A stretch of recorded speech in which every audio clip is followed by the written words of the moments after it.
بہرحال بتانا یہ ہے اللہ نے علم دین ہم سب پر فرض کیا، مردوں پر بھی فرض کیا، عورتوں پر بھی فرض کیا۔ اب ماشاءاللہ مختلف جگہ پر مدارس قائم کیے جا رہے ہیں، یہاں بھی آپ کے یہاں مدرسہ ہے، اور جگہوں پر بھی دیکھو مدارس موجود ہیں۔ ان مدارس میں کیا پڑھایا جاتا ہے؟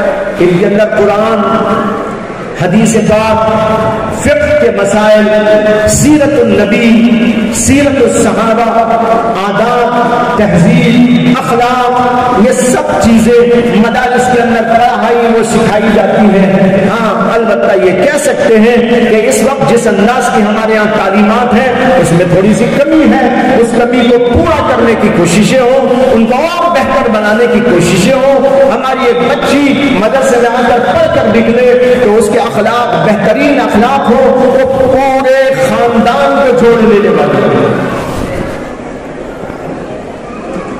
وہ پورے خاندان پر اثر پیدا کرنے والی اثر انداز ہو۔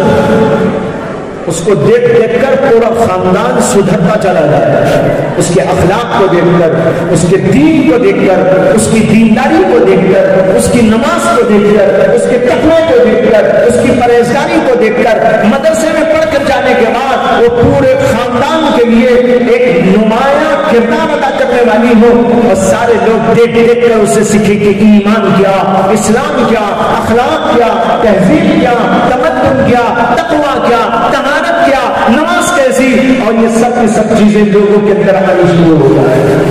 اس کے لیے مدارس قائم کیے جاتے ہیں۔